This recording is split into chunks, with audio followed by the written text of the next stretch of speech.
Hello friends, this is Tina Malik. Welcome to Stairs to Success. Friends, आज का जो हमारा टॉपिक है जिसके बारे में हम आज डिटेल में पढ़ने वाले हैं वो है कोहलबर्ग्स मॉरल डेवलपमेंट थियरी। देखो फ्रेंड्स, अगर आपने मेरी previous video Piaget's moral development theory नहीं देखी तो प्लीज़ देख लेना। आज हम जो पढ़ेंगे वो मोस्ट इम्पॉर्टेंट हैं। एग्ज़ाम में भर भर के क्वेश्चंस आते हैं कोहलबर्ग मॉरल डेवलपमेंट थ्योरी से। ओके, तो डिटेल में समझते हैं, माइनर से माइनर पॉइंट भी क्लियर करते हुए चलेंगे। Let's start now. ओवरव्यू देख लेते हैं कि कौन से टॉपिक्स हम आज पढ़ने वाले हैं। स्टार्टिंग में हम देखेंगे व्हाट इज़ मॉरलिटी, नैतिकता क्या है। ओके, इसे हम डिटेल में समझेंगे। मॉरल डिलेमा क्या है? ये मॉरल डिलेमा मीन्स नैतिक दुविधा। कोहलबर्ग ने अपनी थियोरी में इसको किस तरह से डिफाइन किया है, किस तरह से डिटेल में एक्सप्लेन किया है, उसे समझने की कोशिश करेंगे। फिर हम देखेंगे मॉरल रीजनिंग। मॉरल रीजनिंग क्या है? नैतिक तर्क। किस तरह से बच्चा सिचुएशन के अकॉर्डिंग अपनी तर्क लगाता है, लॉजिक लगाता है, वो कोहलबर्ग ने अपनी थियोरी में बताया हुआ है, उसे हम समझेंगे। फिर हम देखेंगे स्टेजेस। स्टेजेस बहुत ही इम्पोर्टेंट हैं। एग्जाम्स में क्वेश्चंस आते हैं ना, तो वो स्टेजेस से रिलेटेड ही आते हैं, तो स्टेजेस को हम डिटेल में समझेंगे। एंड लास्ट में हम देखेंगे क्रिटिसिजम्स। मीन्स कोहलबर्ग की जो थियोरी है ना, बहुत ही क्रिटिसाइज भी हुई हैं। ठीक है, अगर इस थियोरी के पॉजिटिव पॉइंट्स हैं ना, तो नेगेटिव एस्पेक्ट्स भी हैं जिसे हम समझेंगे। ओके, स्टार्ट करते हैं। अब लॉरेंस कोहलबर्ग, इसको हम जानने की कोशिश करते हैं कि कौन है ये कोहलबर्ग। इनकी कुछ हिस्ट्री जान लेते हैं कि क्या है। Okay, Lawrence Kohlberg was an American psychologist best known for his theory of stages of moral development. जो मॉरल डेवलपमेंट की थियोरी, ओके, नैतिक विकास के जो सिद्धांत वगैरह जो दिए हैं ना, कोहलबर्ग ने दिए हैं, और वो बहुत ही पॉपुलर हुए हैं। ठीक है, बहुत ही फेमस हुए थे, और बहुत सारा इसको बोलते हैं ना इम्पोर्टेंस मिली थी इनके स्टेजेस को। ओके, अमेरिकन साइकोलॉजिस्ट थे, इनकी ये जो stages of moral development theory ना, वो बेस्ट मानी जाती थी। Okay, he served as a professor in the psychology department at the University of Chicago. Okay, Chicago में उन्होंने साइकोलॉजी डिपार्टमेंट में वो एज अ प्रोफेसर उन्होंने वर्क किया। Okay, in university of Chicago. He modified and expanded upon Jean Piaget's work to form a theory that explained the development of moral reasoning. देखो friends, जैसे मैं बता रही हूँ ना, प्रीवियस वीडियो जो मेरी थी, प्रीवियस क्लास जो था, वो था Jean Piaget's moral development theory. Means पियाजे ने पहले वर्क किया, पहले उन्होंने काम शुरू किया मॉरल डेवलपमेंट पे। उनसे इंस्पायर्ड होके कोहलबर्ग ने थियोरी को कुछ मॉडिफाई किया, एक्सपांड किया। मीन्स उनको और ज़्यादा बढ़ा, यानी एक्सपांड कर दिया थियोरी को, और अच्छे से मॉडिफाई करके उन्होंने अपने विचार डाले हैं, अपनी थिंकिंग डाल के एक नई मॉरल डेवलपमेंट थियोरी उन्होंने बनाई। ओके, मीन्स कोहलबर्ग है ना, जीन पियाजे के काम से बहुत ही ज़्यादा प्रभावित हुए थे। Kohlberg extended Piaget's theory proposing that moral development is a continual process that occurs throughout the life. Kohlberg ने पियाजे के थियोरी को एक्सटेंड किया, एक्सपांड किया, मतलब और बढ़ा के बताया, डीपली वर्क किया उन्होंने, और फिर उन्होंने ये बताया कि जो मॉरल डेवलपमेंट है ना, वो एक कंटिन्यूअल प्रोसेस है। ओके, कंटिन्यूअस प्रोसेस है, थ्रू आउट लाइफ स्पैन होता है, थ्रू आउट लाइफ पीरियड वो चलता है। किसने बोला? कोहलबर्ग ने बोला। ओके, आपको पता लग गया होगा कोहलबर्ग की थियोरी, यानी हिस्ट्री मैंने बता दी क्या कुछ था, कैसे उन्होंने मॉरल डेवलपमेंट में काम शुरू किया। ओके, अब हम देख लेते हैं व्हाट इज मोरालिटी। मोरालिटी क्या है? नैतिकता। ओके, नैतिकता क्या है उसे समझते हैं। नैतिकता, principle concerning the distinction right and wrong और a good and bad behaviour. वो सिद्धांत जो ये बताते हैं सही और गलत, और अच्छा और बुरा व्यवहार, उनके बीच में डिफरेंस निकाल के बताते हैं। ओके, सही और गलत का बताना, अच्छा बुरा, गुड बैड का बिहेवियर बताना, मीन्स जिसमें चुना जाए, सिलेक्ट करना है, या तो गुड या बैड, राइट या रॉन्ग। ओके, ये एक सब्जेक्टिव टर्म है, हर किसी के लिए अलग अलग हो सकता है। ओके, हर किसी की मोरालिटी अलग है, हर किसी की नैतिकता अलग है, मॉरल वैल्यूज अलग है सबके लिए। ओके, इसमें सही या गलत की अपनी ही डेफिनेशन बनाते हैं बच्चे, डिफरेंस कर पाते हैं, खुद से कर पाते हैं। Okay, certain set of rules होते हैं जो बताते हैं कि सही क्या है, गलत क्या है। सर्टन रूल्स है, सर्टन नॉर्म्स है, सर्टन वैल्यूज हैं, आपके अंदर इंस्टॉल होती जाती हैं। ओके, धीरे धीरे जैसे जैसे टाइम पीरियड बढ़ता जाता है ना, मोरालिटी भी इंक्रीज होती जाती है, बढ़ती जाती हैं। ओके, एंड ये जो मोरालिटी है, जो नैतिकता है, ये कॉन्शियसनेस पर बेस होती है, मीन्स आपकी जो चेतना है उस पर बेस होती है। इसमें राइट एंड रॉन्ग का डिफरेंस समझने लग जाते हैं। Okay, morality means make logical decision about right and wrong. जैसे मैं अभी बता रही हूँ ना, नैतिकता क्या है, एक लॉजिक यानी तर्क लगाने लग जाते हैं, लॉजिकल डिसीजन है किसके लिए, राइट एंड रॉन्ग, सही और गलत, अच्छा बुरा, ये सब कुछ, इनमें एक डिफरेंस निकालने लग जाते हैं, डिसीजन लगा लेते हैं, लॉजिकल डिसीजन। ओके, नैतिक व्यवहार जन्मजात नहीं होता।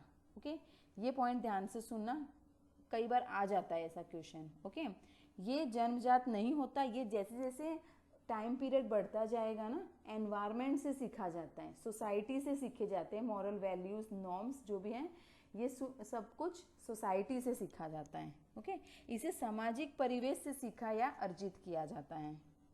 ओके, बच्चा जैसे जैसे एनवायरनमेंट में रहेगा वो एक्वायर करेगा, सीखेगा क्या, नैतिक वैल्यूज। ओके, मॉरल वैल्यूज जो बोलते हैं। ओके, जब बालक बोल दो या बच्चा जन्म होता है ना, वो ना तो नैतिक होता है और ना ही अनैतिक होता है। ओके, बल्कि वह अच्छा व बुरा आचरण समाज से सीखता है। इसीलिए कहा जाता है कि विकास की प्रक्रिया में वातावरण की महत्वपूर्ण भूमिका होती है। ओके, जब बच्चे का बॉर्न होता है ना तो वो नैतिक होता है और ना ही वह अनैतिक होता है। मीन्स वो जैसे जैसे बड़ा होता जाएगा ना, वो एनवायरनमेंट से सीखता जाएगा। ओके, एक्वायर करेगा, सीखेगा, तब उसको अच्छे बुरे का ये सब कुछ पता लगने लग जाता है। जैसे जैसे टाइम पीरियड बढ़ता जाता है, एनवायरनमेंट से सीखता जाता है। ओके, इसमें एनवायरनमेंट का बहुत ही इंपॉर्टेंट रोल प्ले माना जाता है। ओके, आई होप कि आपको समझ में आ रहा होगा। आगे बढ़ते हैं, अब देख लेते हैं मॉरल डिलेमा। ये क्या है, डिलेमा मीन्स दुविधा। ओके, नैतिक दुविधा। अब ये नैतिक दुविधा क्या है, इसे और समझ लेते हैं हम।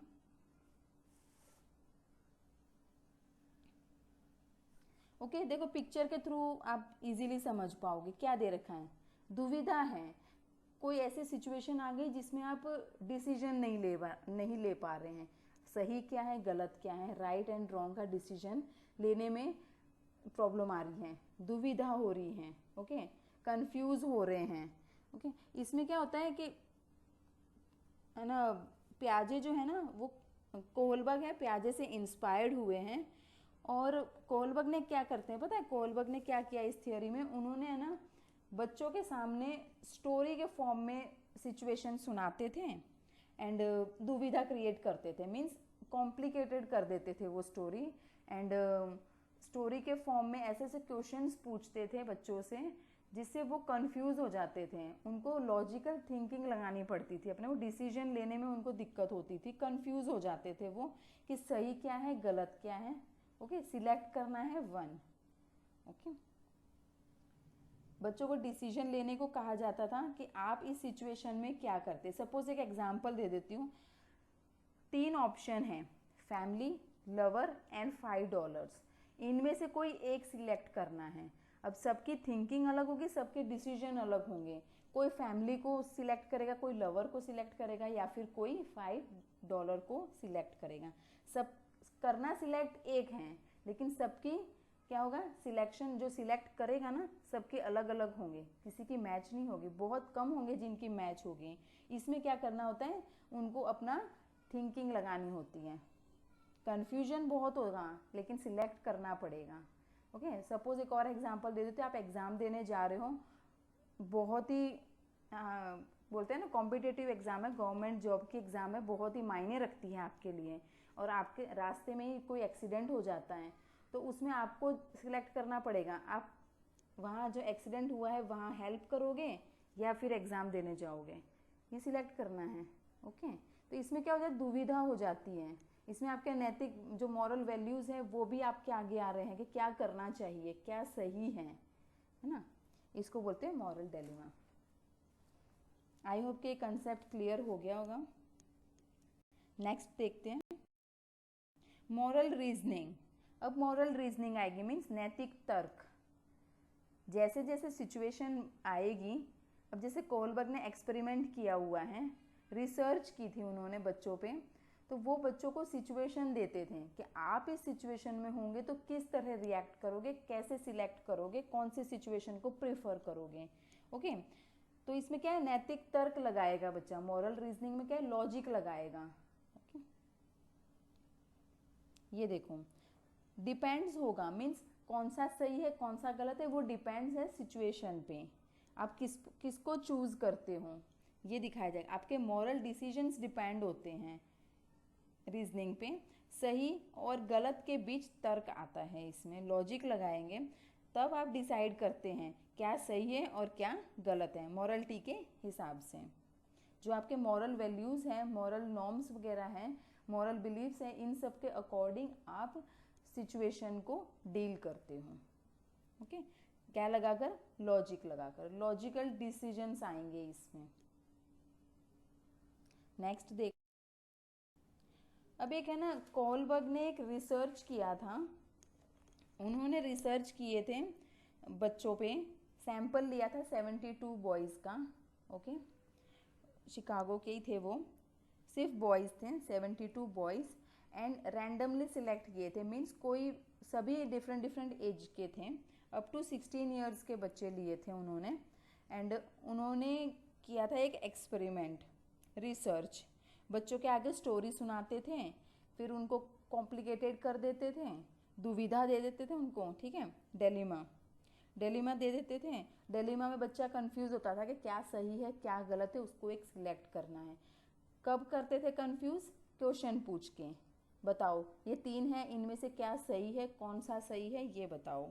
ओके, एंड बाहर निकलने के लिए उस सॉल्यूशन, उस क्वेश्चन का, उस कॉम्प्लिकेटेड क्वेश्चन का सॉल्यूशन निकालने के लिए बच्चा क्या करता था, तर्क लगाता था, मीन्स रीजनिंग लगाता था वो। ओके, और जो रीजनिंग में जो जवाब आता था ना, रिस्पॉन्स, वो मायने रखता था। मीन्स ये जो मॉरल डेवलपमेंट थ्योरी है, अगर पूछा जाए मॉरल डेवलपमेंट थ्योरी किसके ऊपर बेस्ड है, तो चिल्ड्रंस रिस्पॉन्स, बच्चा किस तरह से सिचुएशन के अकॉर्डिंग रिस्पॉन्स देता है। आई होप कि आप समझ रहे हो ना। मीन्स ये जो थियोरी है ना, मॉरल डेवलपमेंट थियोरी, ये किस पे बेस्ड है, बच्चों के रिस्पॉन्स पे, बच्चा किस तरह रिस्पॉन्ड कर रहा है अकॉर्डिंग टू सिचुएशन। ओके, इसमें मॉरल डिलेमा भी आ जाता है एंड मॉरल रीजनिंग भी आ जाती है। अब नेक्स्ट हम देख लेते हैं हेंस डिलेमा। हेंस डिलेमा, एक हेंस नाम का एक व्यक्ति है, कोलबर्ग ने एक स्टोरी सुनाई है, एग्जाम्पल के तौर पे बता देते हैं। हेंस डिलेमा क्या है, ये हेंस डिलेमा, हेंस की दुविधा। हेंस एक व्यक्ति है जिसकी वाइफ को कैंसर होता है, ओके, और उसकी वाइफ को प्रॉपर ट्रीटमेंट चाहिए होता है। अब प्रॉपर ट्रीटमेंट के लिए दवाइयाँ भी चाहिए होती हैं, ओके, लेकिन दवाइयों का क्या होता है, जिस शहर में वो रहता था ना हेंस, उस शहर में एक ही दुकान थी, एक ही मेडिकल शॉप थी जहाँ पर ये दवाई मिलती थी। ओके, हेंस दुकान पर जाकर कहता है केमिस्ट को, जो मेडिकल स्टोर का जो मालिक है उसको, कि मुझे दवाई चाहिए। तो दुकान वाला जो केमिस्ट होता है वो कहता है कि दवाई तो मैं दे दूँगा, पर इसके जो दाम है ना, इसका जो प्राइस है, इसका 10 टाइम्स मैं आपसे एक्स्ट्रा लूँगा, मीन्स 10 गुना ज़्यादा चार्ज करूँगा। वो कहते हैं ना, डिमांड ज़्यादा होती है तो रेट भी ज़्यादा हो जाते हैं, सप्लाई अगर कम हो तो। अगर कोई चीज़ है जिसकी डिमांड नहीं हो रही है तो उसकी सप्लाई भी नहीं होगी। ओके,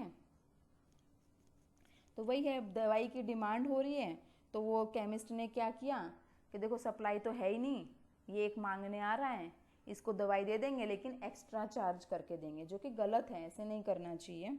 बट हैंस ने बहुत रिक्वेस्ट की कि प्लीज़ दवाई दे दो, मेरी वाइफ की जान बचानी ज़्यादा ज़रूरी है, दवाई दे दो मुझे। वो दुकान वाला नहीं माना।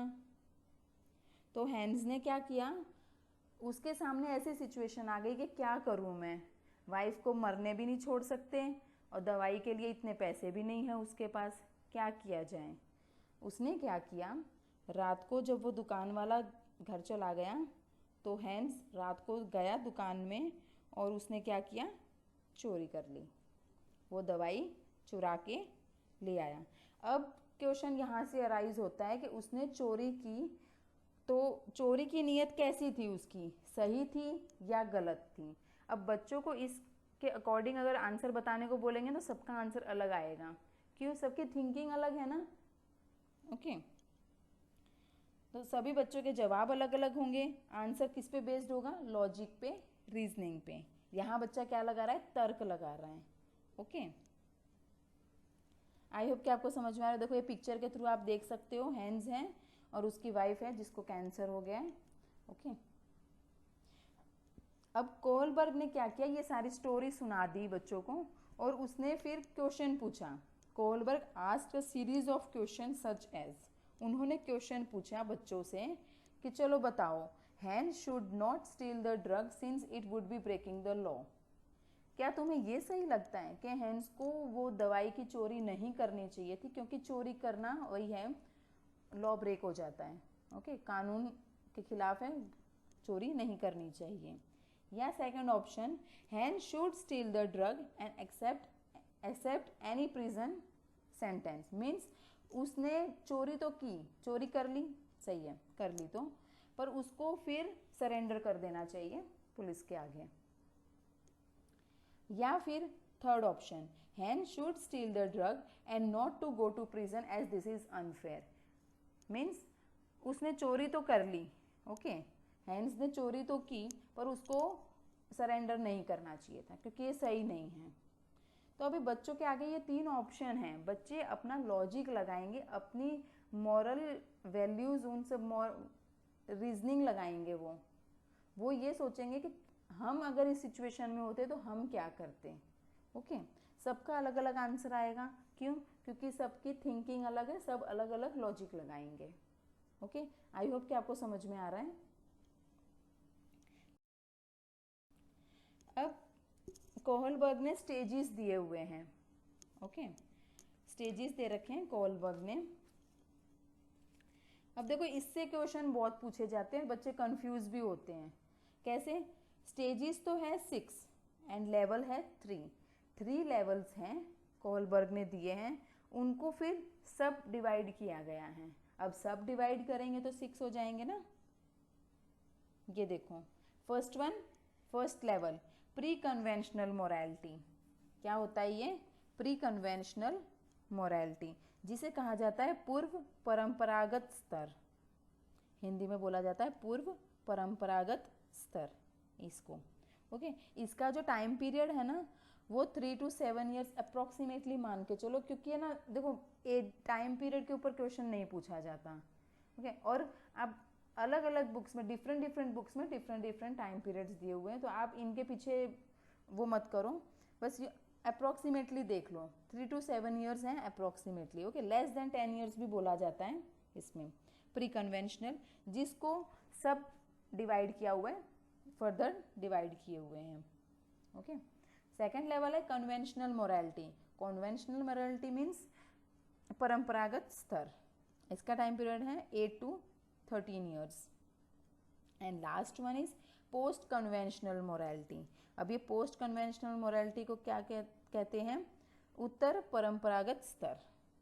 ओके, इनको भी फर्दर, यानी टोटल देखो आप समझ गए ना, लेवल कितने हैं, लेवल मैंने ऊपर लिख रखा है, देखो level 1 pre conventional morality, level 2 conventional morality and level 3 post conventional morality. Okay, means अगर क्वेश्चन में एग्जाम में ये पूछा जाए कि how many levels are there, तो आप बताओगे 3। ओके, एंड अगर स्टेजेस पूछे जाएं तो आप टोटल कितने बताओगे, 6। ओके, चलो अब इनको हम डिटेल में समझते हैं, क्योंकि ये स्टेजेस ही बहुत इंपॉर्टेंट हैं। भर भर के क्वेश्चंस आते हैं स्टेजेस से। ओके, तो बहुत ही ध्यान से समझेंगे, कंसेप्ट क्लियर करते हुए आगे चलेंगे। फर्स्ट वन देख लेते हैं, प्री कन्वेंशनल लेवल। अब ये प्री कन्वेंशनल लेवल में क्या होता है? ये प्री कन्वेंशनल लेवल को फर्दर डिवाइड किया गया है, ओबीडियंस एंड पनिशमेंट। ओके, अब ये प्री कन्वेंशनल लेवल जो है, जिसे कहा जाता है पूर्व परंपरागत स्तर, इसको और भी कहा जाता है डिस्ट्रीब्यूटिव रियलिज्म स्टेज। ओके, ये आप नोट डाउन कर लेना। प्री कन्वेंशनल स्टेज को क्या कहा जाता है? It's also known as distributive realism stage. Okay, इसको फर्दर डिवाइड किया गया है। First one is obedience and punishment. इसको समझ लेते हैं। देखो पिक्चर के थ्रू आप इजीली देख सकते हो क्या दिखा रखा है। ओके, ओबीडियंस, ओबीडियंस मीन्स आज्ञा का पालन करना। ओके, एंड पनिशमेंट तो सजा, आपको पता ही है। तो इसका क्या मतलब हुआ? सजा से बचने हेतु आज्ञा पालन की अवस्था है ये। ओके, बच्चा सजा से बचने के लिए क्या करता है? आज्ञा का पालन करता है। ओके, बच्चे में कोई नैतिकता नहीं होती है। ये जो टाइम पीरियड है ना, ये बहुत छोटा है। इसको प्राइमरी चिल्ड्रंस माने जाते हैं। इसमें जो आते हैं ना एज ग्रुप के बच्चे, वो प्राइमरी चिल्ड्रन होते हैं, जिनमें नैतिकता, मॉरल वैल्यूज, मोरालिटी नहीं होती हैं। वो धीरे धीरे सीखते हैं। ओके, तो उनके लिए क्या है? रूल्स आर रूल्स हैं, means rules are absolute, fix हैं, निश्चिंत हैं। अगर कोई गलती की तो सज़ा मिलेगी। ओके, इसमें क्या होता है? बच्चे सेल्फ सेंटर्ड होते हैं, खुद में रहने वाले, सेल्फ सेंटर्ड होते हैं। ओके, तो इसमें बच्चे ऐसे करते हैं कि अगर बात मान ली तो सज़ा नहीं मिलेगी, अगर नहीं मानेंगे तो पनिशमेंट मिलेगी। तो पनिशमेंट से बचने के लिए क्या करते हैं? ओबीडियंट बन जाते हैं, मीन्स आज्ञा का पालन करते हैं। Second one is individualism and exchange. उसको और भी नाम दिया गया है, पर्सनल रिवॉर्ड ओरिएंटेशन, और भी बोलते हैं इसमें, म्यूचुअल एक्सचेंज भी बोला जाता है। ओके, इंस्ट्रूमेंटल पर्पस ओरिएंटेशन भी बोला जाता है। ओके, पर्पस मीन्स इसमें अपना मतलब देखता है बच्चा। ओके, इधर देखो लिखा हुआ है, my attitude will always be based on how you treat me.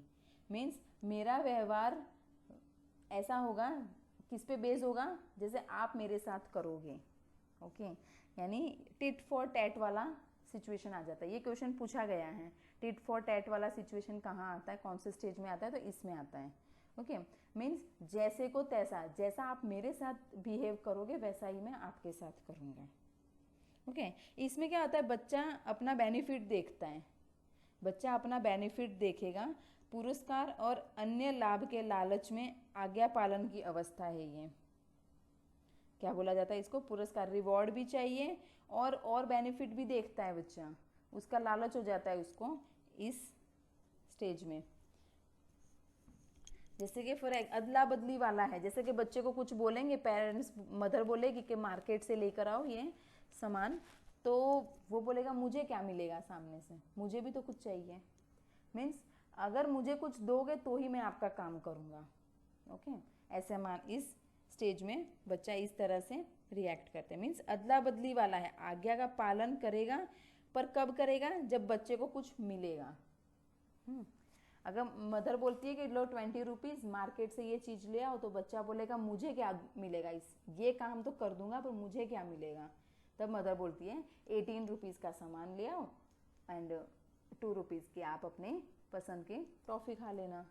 Means उसको बेनिफिट हो रहा है ना, इसीलिए वो काम करेगा। मीन्स वो इसमें बच्चे क्या करते हैं? खुद का बेनिफिट देखते हैं। काम तब करेंगे जब उनको कुछ फ़ायदा होगा।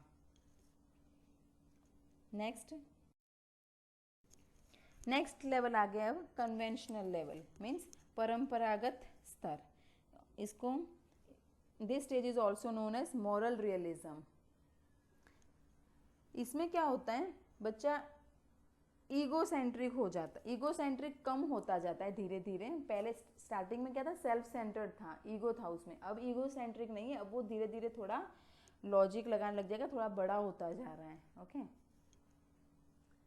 तो इसमें फर्स्ट स्टेज है इंटरपर्सनल रिलेशनशिप।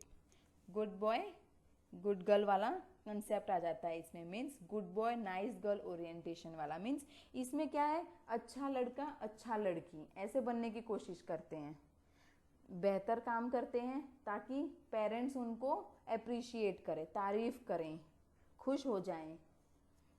सोसाइटी में अच्छे संबंध बनाने लग जाते हैं ताकि सोसाइटी वाले लोग सोसाइटी में रहेंगे, उनके साथ अच्छे से बिहेव करेंगे तो सब लोग क्या करेंगे, तारीफ करेंगे, खुश हो जाएंगे। इंटरनली मोटिवेटेड होते हैं, इसमें बाहर वालों का कोई प्रेशर नहीं आता, उनको अंदर से ही फीलिंग आती है कि अगर मैं ये काम कर दूंगा, अगर मैं क्लास में फर्स्ट आ गया, अच्छा रिजल्ट आ गया, अच्छे मार्क्स आ गए तो पेरेंट्स खुश हो जाएंगे, टीचर्स खुश हो जाएंगे। शेयरिंग करने लग जाते हैं अच्छे बनने के लिए, शेयरिंग भी करेंगे। इंटरनली मोटिवेटेड होते हैं कि मुझे अच्छा बनना है। गुड गर्ल गुड बॉय वाला, गुड गर्ल गुड बॉय वाला ये क्वेश्चन भी पूछते हैं कि कौन से स्टेज में आता है, तो आपको ये ध्यान रखना है। आगे बढ़ते हैं। Fourth one is maintaining the social order, law and order. इसमें क्या होता है कि सोसाइटी ने जो कुछ, सोसाइटी में रह रहे हैं तो रूल्स को मेंटेन करना है। ओके, जो लॉ एंड ऑर्डर है उनको फॉलो करना है, लॉ ब्रेक नहीं करना है। एंड जो सोसाइटी में रह रहे हैं तो जो भी रूल्स एंड रेगुलेशंस हैं उनको मेंटेन करके रखना है, उनको फॉलो करना है। सामाजिक व्यवस्थाएं बनाए रखना है। रूल्स आर, इस स्टेज में क्या होता है कि बच्चों के लिए ऐसा है कि रूल्स आर रूल्स, ठीक है, रूल्स फिक्स हैं, इन्हें चेंज नहीं करना है, इनको फॉलो करना है, ब्रेक भी नहीं करना है। तो लॉ एंड ऑर्डर मेंटेन करके रखना है। Next one,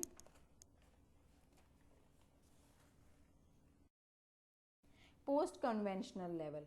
post conventional level means उत्तर परंपरागत स्तर। ये लेवल हाई लेवल है, मीन्स हाईएस्ट लेवल माना जाता है। इसमें जो बच्चे आ जाते हैं ना, जिस एज ग्रुप के आ जाते हैं वो एडोलसेंस में माने जाते हैं। मीन्स उनका मैच्योरिटी लेवल आ चुका है, मैच्योर हो चुके हैं। Okay, and this stage is also known as morality of cooperation. Okay, cooperate करते हुए चलेंगे, सब मैच्योर हो जाते हैं, अपने थिंकिंग रीजनिंग सब कुछ डेवलप हो जाता है उनका। ओके, नाउ इसमें स्टेज देख लेते हैं। Fifth one, social contract and individual rights. इस स्टेज में क्या होता है, सामाजिक अनुबंध और व्यक्तिगत अधिकार अवस्था है। ये समाज से टकराने लग जाते हैं, मीन्स उनकी थिंकिंग सब कुछ इतना डेवलप हो जाता है ना, मैच्योर हो जाते हैं वो, तो अपनी राय देने लग जाते हैं, सोसाइटीज के अगेंस्ट भी आ जाते हैं, लॉज को चेंज करने की भी कोशिश करते हैं। ओके, यानी उनमें इतनी रीजनिंग आ जाती है, डिसीजन मेकिंग एबिलिटी आ जाती है, प्रॉब्लम सॉल्विंग एबिलिटी आ जाती है, हाइपोथेटिकल डिडक्टिव रीजनिंग आ जाती है, एंड हाईली इमेजिनेटिव हो जाते हैं वो, क्रिटिकल थिंकिंग भी डेवलप हो जाती है। मीन्स हाई लेवल आ जाता है, हाईएस्ट लेवल आ जाता है, वो एडोलसेंस के पीरियड में आ जाते हैं ना, तो मैच्योर हो चुके हैं, वो खुद अपने डिसीजन ले सकते हैं, कोई भी प्रॉब्लम हो अकॉर्डिंग टू सिचुएशन उनको हैंडल कर सकते हैं, टैकल कर सकते हैं। जो नियम जरूरी नहीं है उसे चेंज भी कर देंगे, बदलाव लाने की कोशिश करते हैं। ओके, इस स्टेज में वो सब होता है। अपने इंडिविजुअल राइट्स को समझते हैं वो, कि हमारे क्या अधिकार हैं, व्यक्तिगत अधिकारों को समझने लग जाते हैं, उसके अकॉर्डिंग ही सब करते हैं। जहाँ ज़रूरत है चेंज की, उन्हें मॉडिफाई करेंगे, चेंज करेंगे, बदलाव लाने की कोशिश करेंगे। And next one is universal ethical principle, सार्वभौमिक नैतिक अवस्था। सार्वभौमिक नैतिक अवस्था, इस स्टेज में क्या होता है, कुछ सिद्धांत हैं, वह लोग जो अपने प्रिंसिपल पर ह्यूमैनिटी को ऊपर रखकर अपने डिसीजंस लेते हैं। मतलब ये ऐसे सिद्धांत है ना, कुछ ऐसे सिद्धांत होते हैं इसमें, जो लोग है ना, जो अपने प्रिंसिपल्स होते हैं उनको, प्रिंसिपल किसके, ह्यूमैनिटी के, इस पे ये स्टेज में ह्यूमैनिटी को ज़्यादा फोकस दिया गया है, ह्यूमैनिटी पे ज़्यादा इम्पोर्टेंस दी गई है।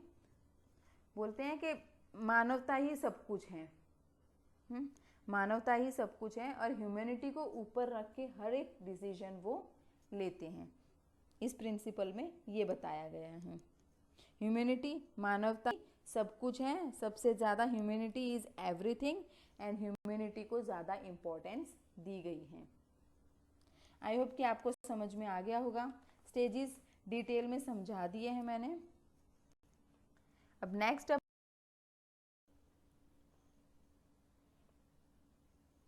देखो, अभी जितने भी हमने स्टेजेस पढ़े ना, उनको हम अगर शॉर्ट में समझें तो ये देखो मैं बता देती हूँ। अगर आप चाहो तो इसका स्क्रीनशॉट भी ले सकते हो। ये शॉर्ट में है बिल्कुल, आपको तुरंत आइडिया लग जाएगा कि कौन से स्टेज में क्या हो रहा है। देखो, first one is obedience and punishment.